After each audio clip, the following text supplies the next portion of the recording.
বাংলাদেশের অর্থনীতিতে সবচেয়ে বেশি অবদান রেখেছেন বিএনপির একজন মন্ত্রী। তিনি সাইফুর রহমান। পুরো নাম এম সাইফুর রহমান। তিনবারের সংসদ সদস্য এবং তিনবারের অর্থমন্ত্রী এম সাইফুর রহমান ছিলেন বিএনপির একেবারে শুরুর দিককার রাজনীতিবিদ। দলের উপর তার ব্যাপক প্রভাব ছিল, ফলে অনেক সিদ্ধান্ত গ্রহণের স্বাধীনতাও তিনি পেয়েছিলেন। দেশের খুব কম অর্থমন্ত্রী এম সাইফুর রহমানের মতো স্বাধীনতা পেয়েছেন। একজন অর্থমন্ত্রী হিসেবে তিনি জাতীয় সংসদে 12টি বাজেট উপস্থাপন করে দেশের ইতিহাসে অনন্য এক রেকর্ড গড়েছেন। দেশবরেণ্য এই রাজনীতিবিদ সম্পর্কে বিস্তারিত জেনে নেওয়া যাক। এম সাইফুর রহমান মৌলভীবাজারের সন্তান। তিনি মৌলভীবাজার সরকারি হাই স্কুল থেকে ম্যাট্রিকুলেশন এবং সিলেট মুরারিচাঁদ কলেজ থেকে আইএ পাশ করেন। এরপর ঢাকা বিশ্ববিদ্যালয়ে ভর্তি হন। ঢাকা বিশ্ববিদ্যালয়ের ছাত্র থাকাবস্থায় সাইফুর রহমান ছাত্র রাজনীতিতে যোগ দেন এবং শেরেবাংলা মুসলিম হলের ভিপি নির্বাচিত হন। এই সময়টায় ভাষা আন্দোলন শুরু হলে তিনি এতে জড়িয়ে পড়েন। 1953 সালে ঢাকা বিশ্ববিদ্যালয় থেকে তার গ্র্যাজুয়েশন সম্পন্ন হয়। পরে ব্যারিস্টারি পড়তে লন্ডনে যান। সেখানে পৌঁছানোর পর মত পাল্টে যায় সাইফুর রহমানের। ব্যারিস্টারের পরিবর্তে পড়েন চার্টার্ড অ্যাকাউন্টেন্সি। 1962 সালে দেশে ফিরে সাইফুর রহমান চার্টার্ড অ্যাকাউন্টেন্ট হিসেবে কাজ শুরু করেন। 1976 সালে মেজর জিয়াউর রহমানের সরকারের বাণিজ্য উপদেষ্টা হিসেবে যোগ দেন সাইফুর রহমান। এরপর 1978 সালের সেপ্টেম্বরে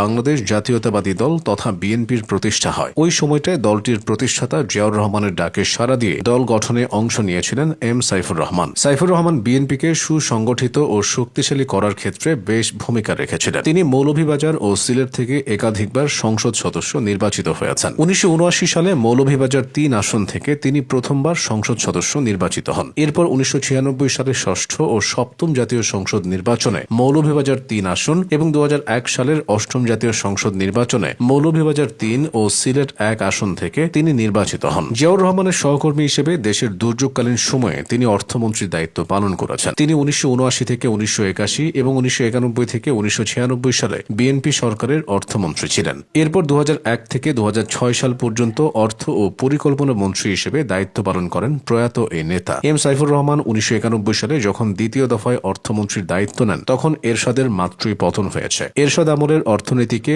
অনেকে বলে থাকেন অন্ধকারের দশক। সেই অবস্থা থেকে এম সাইফুর রহমান অর্থনীতিকে টেনে তুলেছিলেন। সাইফুর রহমান প্রবর্তিত ভ্যাট, কর ব্যবস্থার সংস্কার, শিল্প ব্যবস্থায় প্রাইভেটাইজেশন এবং উন্মুক্ত বাজার ব্যবস্থা বাংলাদেশের অর্থনৈতিক অবস্থার আমূল পরিবর্তন এনেছে। 1991 সালে তিনি মূল্য সংযোজন কর ভ্যাট এবং 2001 সালের পর মুদ্রার নমনীয় বিনিময় হার পদ্ধতি চালু করেন। বাংলাদেশের অর্থনৈতিক উন্নয়নে এই দুটি পদক্ষেপ সুদূর প্রসারী প্রভাব রেখেছে। 90-এর দশকে দক্ষিণ এশিয়ার অনেক দেশের তুলনায় বাংলাদেশকে আন্তর্জাতিক বাজারে একটি লো রিস্ক ইকোনমি হিসেবে দেখা হতো। এর প্রধান কারণ ছিল মুদ্রানীতি ও রাজস্ব ব্যবস্থায় সাইফুর রহমানের কনজারভেটিভ কিন্তু স্থিতিশীল নীতি। অনেক অর্থমন্ত্রী আসেন, বাজেট দেন, চলে যান, কিন্তু কিছু মানুষ থাকেন যাদের সিদ্ধান্তের ফসল প্রজন্মের পর প্রজন্ম লাভ করে। এম সাইফুর রহমান ছিলেন তেমনই একজন। নিজ বিভাগ সিলেটের উন্নয়নে সাইফুর রহমান বিশাল ভূমিকা রেখেছেন। মৌলভীবাজার জেলা ছিল আওয়ামী লীগের শক্ত ঘাঁটি। এম সাইফুর রহমান বিএনপির আদর্শে অর্থমন্ত্রীর দায়িত্ব পেয়ে মৌলভীবাজার জেলায় বিএনপির ভিত্তি শক্ত করার আপ্রাণ চেষ্টা করে সফল হয়েছিলেন। ভাষা আন্দোলনে তার অবদানের জন্য 2005 সালে তিনি 21 পদক লাভ করেন। 2009 সালে 5 সেপ্টেম্বর মৌলভীবাজারের নিজ বাড়ি বাহারমর্দন থেকে ঢাকায় যাওয়ার সময় এক মর্মান্তিক সড়ক দুর্ঘটনায় তিনি নিহত হন। সিলেট অঞ্চলের অনেক বরেণ্য রাজনীতিবিদ হারিয়ে গেছেন, কিন্তু সাইফুর রহমান থেকে গেছেন সিলেটের সাধারণ মানুষের হৃদয়ে।